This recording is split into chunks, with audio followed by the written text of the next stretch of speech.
O Grande Conflito. Capítulo 6. A dupla. Desde o IX século, o povo da Boêmia tinha a Bíblia no próprio idioma e realizava os cultos de adoração em sua língua. Entretanto, Gregório VII tinha a intenção de escravizar o povo e o papado promulgou um edito proibindo a adoração pública na língua boêmia. O Papa declarou que era agradável a Deus que sua adoração fosse celebrada em idioma desconhecido. Mas o céu havia providenciado agentes para preservar a igreja. Muitos valdenses e albigenses, afastados pela perseguição, chegaram à Boêmia.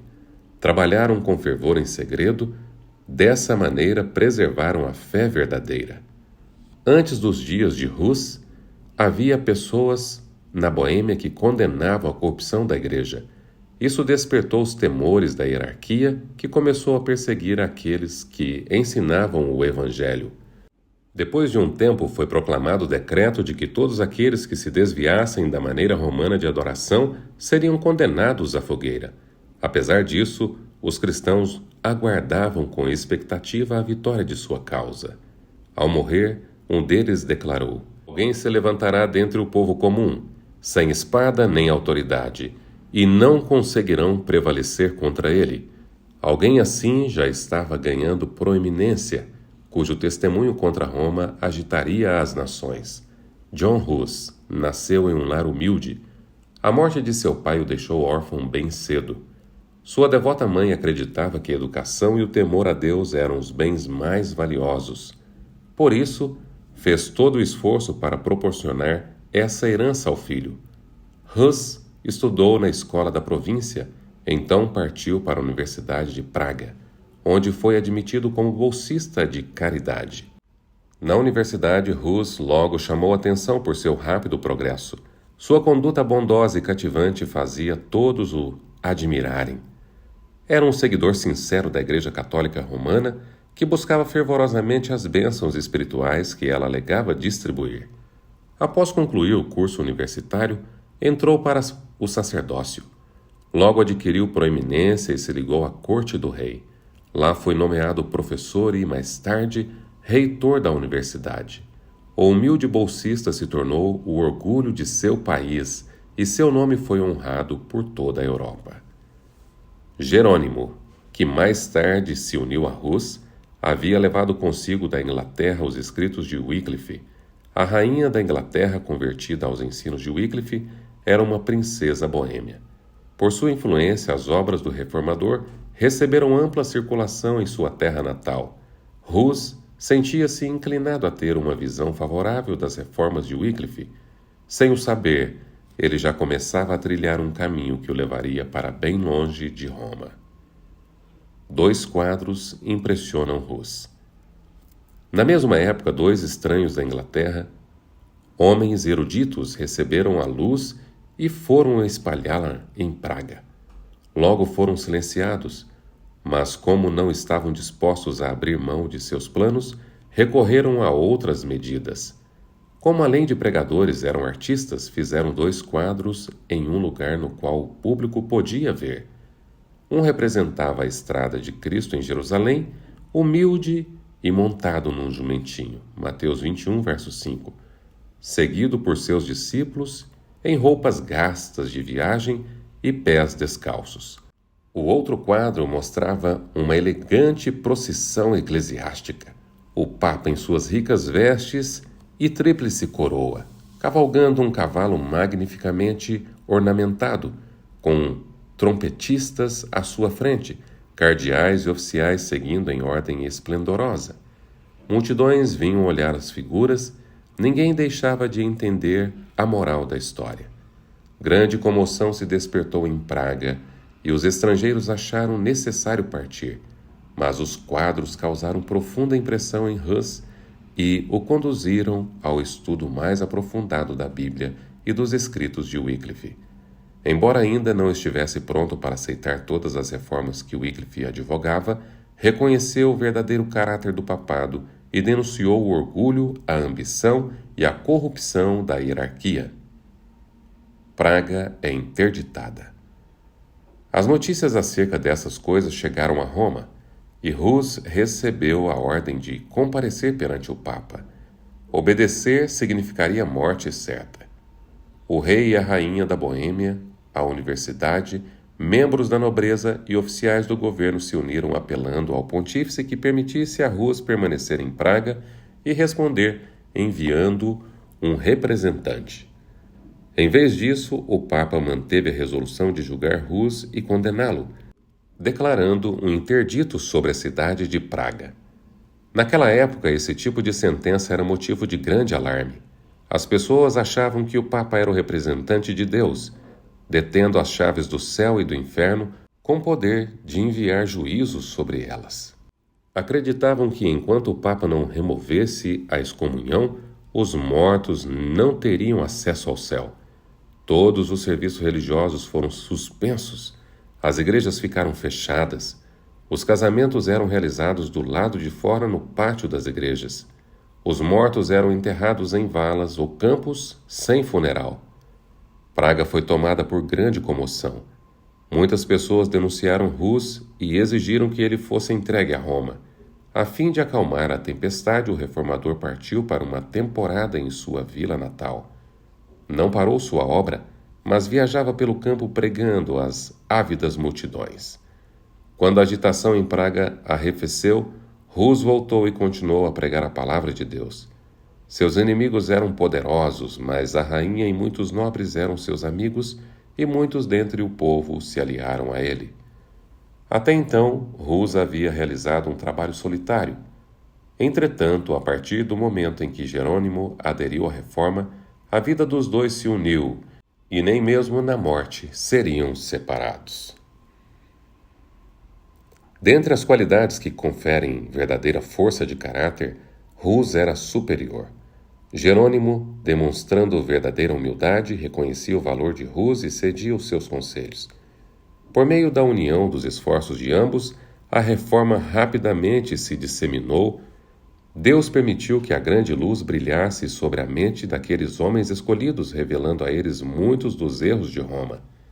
No entanto, eles não aceitaram toda a luz que o Senhor tinha para o mundo. Deus estava conduzindo o povo para fora das trevas do catolicismo e o fez passo a passo, no ritmo que as pessoas eram capazes de suportar. Assim como a glória plena do sol ao meio-dia afasta aqueles que passaram muito tempo na escuridão, toda a luz ao mesmo tempo os afastaria. Por isso, Deus a revelou pouco a pouco à medida que os indivíduos tinham condições de aceitá-la. A divisão dentro da igreja continuou. 3 papas agora competiam por supremacia. A contenda entre eles encheu de confusão todo o mundo cristão. Não contentes com as condenações que lançavam uns aos outros, cada um se propôs a comprar armas e reunir soldados. É claro que para isso eles necessitavam de dinheiro. Para obtê-lo, ofereceram a venda de dons, ofícios e a bênção da igreja. Com ousadia cada vez maior, Rus denunciava os terríveis abusos que eram tolerados em nome da religião. As pessoas acusavam Roma abertamente como a causa das misérias que tomavam conta do mundo cristão e os assolavam. Mais uma vez, Praga parecia às portas de uma guerra sangrenta. Assim como em eras passadas, o servo de Deus foi acusado de ser o perturbador de Israel. 1 Reis 18, 17. Novamente, Roma colocou a cidade sob interdito e Rus partiu para sua vila natal. Ele ainda falaria de uma plataforma mais ampla para toda a cristandade antes de entregar sua vida em testemunho à verdade. Um concílio geral foi convocado na cidade de Constança, no sudeste da Alemanha. O imperador Sigismundo queria realizar a reunião, por isso, João 23, um dos 3 papas rivais, o convocou. O Papa João, cujo caráter e comportamento não ficariam bem sob investigação, não ousou se opor à vontade de Sigismundo. Os principais objetivos do concílio eram resolver a divisão da igreja e eliminar a heresia. Os 2 antipapas foram convocados a comparecer, bem como John Hus. Os papas rivais foram representados por delegados. Com grande receio, o Papa João compareceu. Ele temia responder por seus vícios que haviam levado desgraça à coroa papal, bem como pelos crimes que havia cometido a fim de conquistá-la. Mesmo assim, fez sua entrada à cidade de Constança com grande pompa, acompanhado por altos oficiais da igreja e uma procissão de outros participantes. Acima da cabeça havia um dossel dourado, segurado por 4 magistrados-chefes. A hóstia da comunhão usada na missa era carregada à sua frente. As ricas vestes dos cardeais e nobres causaram forte impressão por sua ostentação. Enquanto isso, outro viajante se aproximava de Constança. Rus disse adeus aos amigos como se nunca mais fosse vê-los novamente. Sentindo que sua jornada o conduziria às chamas, havia conseguido um salvo-conduto com o rei da Boêmia e outro com o imperador Sigismundo. Mesmo assim, fez todos esses preparativos, tendo em mente o fato de que provavelmente viesse a morrer. Salvo-conduto do rei. Em uma carta aos amigos, Rus disse: Meus irmãos, estou partindo com um salvo-conduto do rei para encontrar meus muitos inimigos mortais. Jesus Cristo sofreu por aqueles que tanto amava. Deveríamos então ficar perplexos por ele nos ter deixado seu exemplo? Portanto, meus amados, se minha morte contribuir para a glória de Cristo, orem para que ela aconteça depressa e para que o Senhor me capacite a suportar todas as calamidades fielmente.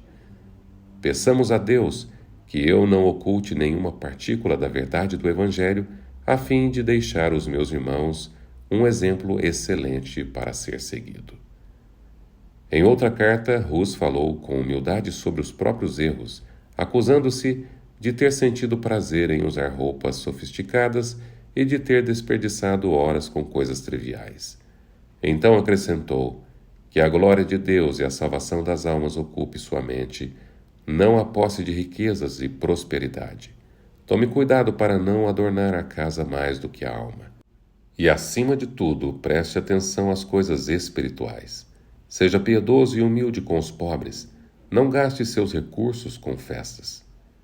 Em Constança, Rus recebeu plena liberdade, além do salvo-conduto do imperador. Também obteve garantia pessoal de proteção da parte do Papa. Contudo, devido às suas repetidas declarações, dentro de pouco tempo o reformador foi preso por ordem tanto do Papa como dos cardeais e lançado em um calabouço terrível. Posteriormente foi levado para um castelo forte do outro lado do Reno, para ser mantido prisioneiro.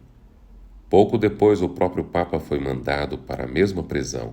Foi condenado por provas de sua culpa nos mais baixos crimes, além de assassinato, simonia e adultério. Pecados tão terríveis que não é apropriado exprimi-los em palavras. Foi por fim destituído da coroa. Os antipapas também foram depostos e escolheram um novo pontífice. Embora o próprio Papa fosse culpado de crimes muito maiores do que aqueles citados por Rus para acusar os sacerdotes, o mesmo concílio que demoveu o pontífice não se esquivou de destruir o reformador. O encarceramento de Rus despertou forte ressentimento na Boêmia. O imperador, que não queria violar um salvo-conduto, se opôs às medidas tomadas contra Rus. Mas os inimigos do reformador argumentaram que a fé não deve tolerar hereges, nem pessoas suspeitas de heresia, mesmo que tenham consigo salvo-conduto de imperadores e reis. Fragilizado por causa de uma doença, o calabouço úmido causara uma febre que quase deu fim à sua vida.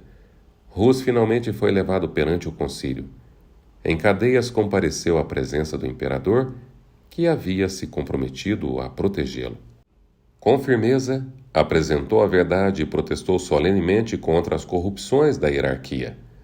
Quando o concílio exigiu que ele escolhesse entre renegar suas doutrinas ou ser condenado à morte, Rus aceitou o destino de mártir. A graça de Deus o sustentou. Durante as semanas de sofrimento antes de sua sentença final, a paz do céu encheu sua alma. Disse a um amigo: escrevo esta carta da prisão com as mãos acorrentadas, esperando minha sentença de morte para amanhã. Quando, com o auxílio de Jesus Cristo, nos encontrarmos novamente na deliciosa paz da vida futura, você descobrirá o quanto Deus tem sido misericordioso comigo e o quanto Ele tem me sustentado em minhas tentações e provas. Previsão de triunfo. Do calabouço, Hus conseguiu ver que a fé verdadeira triunfaria no futuro.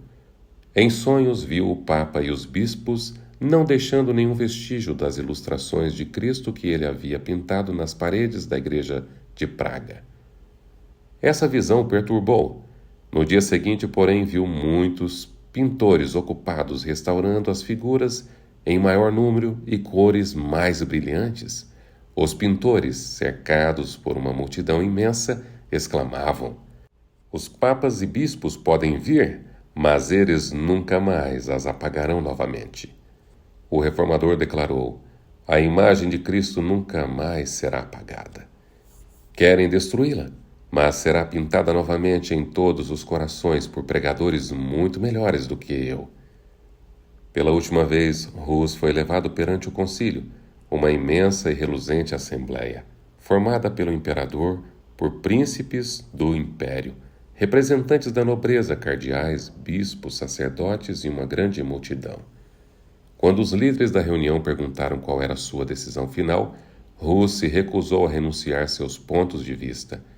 Olhando diretamente para o monarca que tão descaradamente violara a própria palavra, afirmou: "Decidi por livre e espontânea vontade comparecer perante este concílio, sob a proteção pública e a fé do imperador aqui presente."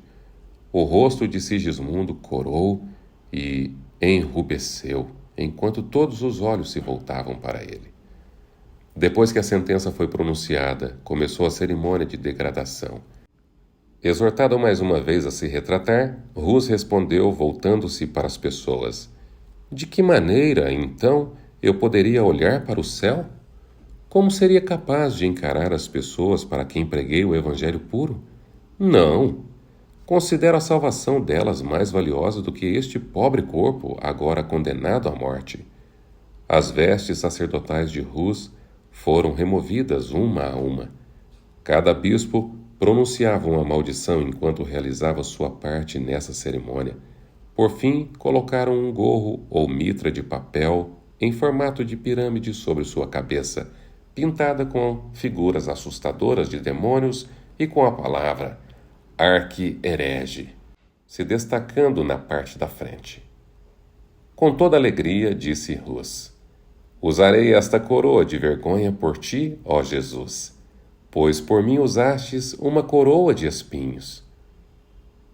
Hus morre na estaca. Hus foi levado para fora. Uma imensa procissão seguiu. Quando tudo estava pronto para acender a fogueira, mais uma vez incitaram o Marte a se salvar renunciando aos próprios erros. "A quais erros hei de renunciar?" questionou Hus. "Sei que não sou culpado de nenhum. Deus é testemunha de que tudo aquilo que escrevi e preguei teve o propósito de resgatar pessoas do pecado e da destruição. Logo, com maior alegria, confirmo com meu sangue a verdade do que escrevi e preguei." Quando as chamas começaram a arder a seu redor, ele começou a cantar: "Jesus, filho de Davi, tem compaixão de mim." E continuou a cantar até sua voz ser silenciada para sempre. Um católico zeloso descreveu da seguinte maneira o martírio de Hus e o de Jerônimo, que ocorreu pouco tempo depois. Eles se prepararam para o fogo como quem se arruma para uma festa de casamento. Não deram nenhum grito de dor quando as chamas subiram. Começaram a cantar hinos e a intensidade do fogo não era capaz de deter seu louvor. Quando o corpo de Hus foi consumido, suas cinzas foram reunidas e jogadas no Reno. A partir de lá, foram carregadas até o oceano, como uma semente espalhada por todos os países do mundo. Em terras desconhecidas na época, daria muito fruto em forma de testemunhas da verdade. A voz no concílio de Constança ecoaria ao longo das eras vindouras. Seu exemplo incentivaria muitos outros a permanecer firme diante da tortura e da morte. Sua execução mostrou ao mundo a crueldade traiçoeira de Roma. Os inimigos da verdade estavam ajudando a causa que tentavam destruir. Mesmo assim, o sangue de mais uma testemunha ainda testificaria da verdade. Jerônimo havia incentivado Hus a ser corajoso e firme, dizendo que se ele corresse perigo, iria o mais rápido possível em seu auxílio. Quando ficou sabendo que o reformador estava preso, o fiel discípulo se preparou para cumprir sua promessa. Sem salvo-conduto, partiu para Constança. Ao chegar, percebeu que apenas havia se exposto ao perigo, sem a possibilidade de fazer nada por Hus. Fugiu, mas foi preso e levado de volta em correntes. Da primeira vez que compareceu perante o concílio, suas tentativas de réplica eram interrompidas por gritos. "Levem-no para as chamas!" Foi jogado em um calabouço e mantido a pão e água. A crueldade de seu encarceramento o fez adoecer e colocou sua vida em risco. Seus inimigos, temendo que ele viesse a óbito, passaram a tratá-lo com menos severidade, embora o tenham deixado preso por 1 ano. Jerônimo cede ao concílio. A violação do salvo-conduto de Hus criou uma tempestade de raiva. Então o concílio decidiu que, em vez de queimar Jerônimo, o forçaria a se retratar. Ele recebeu a escolha de renegar suas crenças ou morrer na estaca. Fragilizado pela doença, pelas dificuldades da prisão e pela tortura da ansiedade e do suspense, separado dos amigos e arrasado pela morte de Hus, Jerônimo cedeu. Comprometeu-se a aderir à fé católica e concordou com o voto do concílio de condenar Wycliffe e Hus, com exceção das sagradas verdades que haviam ensinado. Sozinho em sua sala, Jerônimo percebeu com clareza o que havia feito. Ele se lembrou da coragem e fidelidade de Hus, ponderou sobre a negação da fé que fizera, pensou no mestre que havia suportado a cruz em seu lugar. Antes de se retratar, mesmo em meio aos sofrimentos, encontrava conforto na certeza do favor de Deus. Agora, remorso e dúvida torturavam sua alma. Ele sabia que precisava fazer muitas outras retratações antes de estar em paz com Roma. O caminho que havia iniciado só poderia terminar em completa apostasia. Arrependimento e nova coragem. Logo Jerônimo foi levado novamente perante o concílio. Sua submissão não tinha deixado os juízes satisfeitos. Somente se abrisse mão completamente da verdade, ele conseguiria preservar a própria vida. Entretanto, Jerônimo decidiu proclamar sua fé e seguir seu irmão Marte até as chamas. Ele renunciou à retratação anterior e, por estar prestes a morrer, reivindicou solenemente o direito de fazer sua defesa. Os oficiais da igreja insistiram para que ele simplesmente confirmasse ou negasse as acusações feitas contra ele. Jerônimo protestou mais uma vez contra tamanha injustiça. "Vocês me mantiveram cativo durante 340 dias em uma horrenda prisão", disse. "Então me trazem em sua presença, ouvem meus inimigos mortais e se recusam a me escutar? Tomem cuidado para não pecar contra a justiça. Quanto a mim, sou apenas um frágil mortal. Minha vida tem pouca importância e quando peço que não profiram uma sentença injusta, faço menos por mim mesmo do que por vocês." Seu pedido finalmente foi atendido. Na presença dos juízes, Jerônimo se ajoelhou e orou pedindo ao Espírito Divino que controlasse seus pensamentos para que não dissesse nada contrário à verdade ou indigno de seu mestre. Naquele dia, cumpriu-se nele a promessa.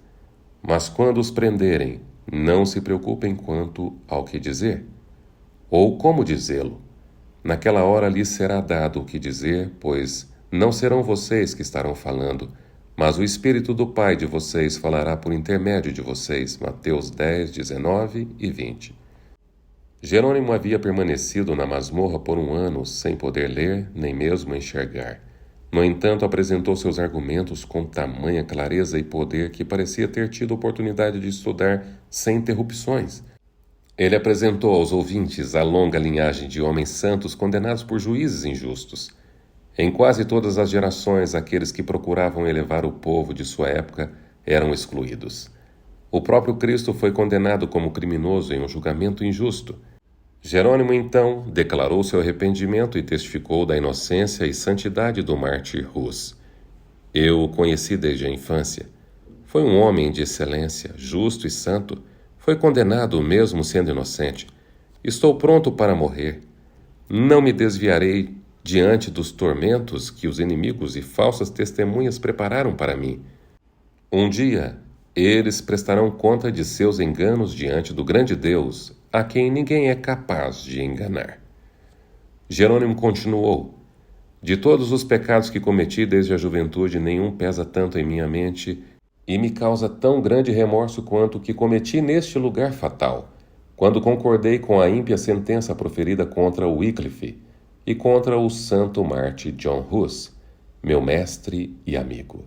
Sim, eu confesso do fundo do coração e declaro com horror que eu desgraçadamente cedi ao medo quando, diante da morte, condenei suas doutrinas. Portanto, imploro ao Deus Todo-Poderoso que se incline para perdoar meus pecados, e este em particular, o mais terrível de todos. Apontando para seus juízes, disse com firmeza: vocês condenaram Wycliffe e John Hus, as coisas que afirmaram e são irrefutáveis. Eu também as declaro, de igual maneira. Suas palavras foram interrompidas. Os oficiais da igreja, trêmulos de raiva, clamaram: que necessidade há de mais provas? Estamos vendo diante de nós o mais obstinado dos hereges. Impassível diante de tamanha comoção, Jerônimo exclamou: vocês imaginam que tenho medo de morrer? Vocês me mantiveram em um calabouço horrendo por um ano inteiro, uma sentença pior que a própria morte. Só posso expressar minha perplexidade diante de um tratamento tão desumano dispensado a um cristão. Condenado à prisão e morte. Mais uma vez caiu uma tempestade de ira e Jerônimo foi enviado o mais rápido possível de volta à prisão. Apesar disso, suas palavras causaram profunda impressão em alguns que sentiram o desejo de salvar sua vida. Essas autoridades o visitaram e insistiram para que se sujeitasse ao concílio, apresentaram como recompensa as melhores perspectivas. Provem-me, usando as Sagradas Escrituras, que estou errado e renunciarei aos ensinos. As Sagradas Escrituras, exclamou um de seus tentadores. Tudo precisa ser julgado por elas? Quem é capaz de entendê-las sem a interpretação da Igreja? As tradições humanas são mais dignas de fé do que o Evangelho de nosso Salvador? Jerônimo questionou. Herege, foi a resposta. Arrependo-me de haver insistido por tanto tempo com você. Vejo que está instigado pelo demônio. Não demorou muito e Jerônimo foi levado para o mesmo lugar onde Hus perdera a vida. Foi cantando ao longo do caminho, com o rosto iluminado de alegria e paz. Para ele, a morte havia perdido o terror. Quando o capataz pisou atrás dele para acender a fogueira, o mártir exclamou: coloque fogo na minha frente. Se eu tivesse medo, não estaria aqui. Suas últimas palavras foram uma oração. Senhor, Pai Todo-Poderoso, tem piedade de mim e perdoa meus pecados, pois tu sabes que sempre amei tua verdade. As cinzas do mártir foram ajuntadas e assim como as de Hus jogadas no Reno. Dessa maneira, pereceram os fiéis portadores da luz de Deus. A execução de Hus acendeu uma chama de indignação e horror na Boêmia. Toda a nação declarava que ele fora um mestre fiel da verdade. O povo acusava o concílio de homicídio. As doutrinas de Hus atraíram mais atenção do que nunca antes e muitos aceitaram a fé reformada. O Papa e o Imperador se uniram para reprimir o movimento e o exército de Sigismundo foi enviado contra a Boêmia. Deus, porém, enviou um libertador. Zisca, um dos mais capazes generais de sua época, era líder dos boêmios.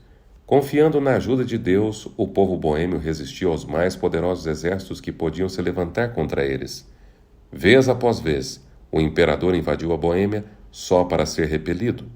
Os adeptos de Hus se ergueram acima do medo da morte e nada foi capaz de prevalecer contra eles. O valente Zisca morreu. mas seu lugar foi ocupado por Procópio, que em alguns aspectos era um líder ainda mais capaz. O Papa proclamou uma cruzada contra os hussitas. Um exército imenso invadiu a Boêmia, somente para sofrer terrível derrota. Outra cruzada foi convocada. Em todos os países papais da Europa foram reunidos homens, dinheiro e munições de guerra. Grande multidão se congregou sob o estandarte papal. Um vasto recrutamento adentrou a Boêmia. As pessoas se agruparam para executá-lo. Os dois exércitos se aproximaram um do outro até haver somente um rio entre eles. Os cruzados tinham força extremamente superior, mas, em vez de correr através das torrentes de água e batalhar contra os hussitas, a quem tinham vindo encontrar de tão longe, permaneceram em silêncio olhando para aqueles guerreiros. De repente, um terror misterioso recaiu sobre o exército. Sem desferir um só golpe, o poderoso agrupamento se dispersou como se tivesse sido dispensado por um poder invisível. O exército hussita os perseguiu e grandes foram os despojos nas mãos dos vitoriosos. A guerra, em vez de empobrecer os boêmios, os enriqueceu. Alguns anos depois, sob o domínio de um novo papa, empreendeu-se mais uma cruzada. Um vasto exército entrou na Boêmia, as forças hussitas recuaram diante dele, afastando os invasores para o interior do país, levando-os a pensar que já haviam conquistado a vitória. Por fim, o exército de Procópio avançou para a batalha. À medida que os invasores ouviram o som do exército que se aproximava, mesmo antes dos hussitas estarem dentro do campo de visão, pânico mais uma vez recaiu sobre eles. Príncipes, generais e soldados fugiam em todas as direções, livrando-se de sua armadura. Sua derrota foi completa e novamente os vitoriosos saíram com as mãos cheias de despojos. Assim, pela segunda vez, um grande exército de homens guerreiros treinados para a batalha fugiu sem desferir um só golpe perante os defensores de uma pequena e frágil nação. Os invasores foram tomados por um terror sobrenatural. O mesmo Deus que dispersou o exército de Midian diante de Gideão e seus 300, mais uma vez estendeu a mão. Juízes 7, 19 a 25 e Salmos 53, verso 5. Traídos pela diplomacia. Os líderes papais finalmente recorreram à diplomacia. Conseguiram extrair dos boêmios uma concessão que os colocava em poder de Roma. Os boêmios especificaram 4 condições para ficar em paz com Roma. 1. Livre pregação da Bíblia. 2. O direito de toda a igreja tanto o pão quanto ao vinho na Santa Ceia e do uso da língua materna na adoração divina. 3. A exclusão do clero de todos os ofícios e de qualquer autoridade secular. 4. Em caso de crime, a jurisdição dos tribunais civis tanto sobre religiosos quanto leigos. As autoridades papais concordaram em aceitar as 4 condições, mas disseram que o direito de interpretá-las deveria pertencer ao concílio, em outras palavras, ao Papa e ao Imperador. Por isso assinaram um tratado e Roma obteve por meio de engano e fraude aquilo que não havia conseguido conquistar em conflito. Ao atribuir a si o direito de interpretar as condições dos hussitas, assim como detinha o poder de interpretação da Bíblia, poderia distorcer o significado para se adequar a seus propósitos. Muitos cidadãos da Boêmia não podiam consentir com o tratado, reconhecendo que traía sua liberdade. Surgiram discordâncias que os levaram às contendas. O nobre Procópio sucumbiu e a liberdade dos boêmios pereceu. Mais uma vez, exércitos estrangeiros invadiram a Boêmia e aqueles que permaneceram fiéis ao Evangelho enfrentaram sangrenta perseguição. Sua firmeza, porém, permaneceu inabalável. Forçados a encontrar refúgio nas cavernas, continuavam a se reunir para ler a palavra de Deus e adorá-lo. Por meio de mensageiros enviados em segredo para diferentes países, descobriram que, em meio às montanhas dos Alpes, havia uma antiga igreja fundamentada sobre as bases das Escrituras que protestava contra as corrupções idólatras de Roma. Com grande alegria, começaram a se corresponder com os cristãos valdenses. Fiéis ao Evangelho, os boêmios perseveraram durante a noite de sua perseguição. Na hora mais escura, continuavam a volver os olhos para o horizonte, como aqueles que esperam pela manhã.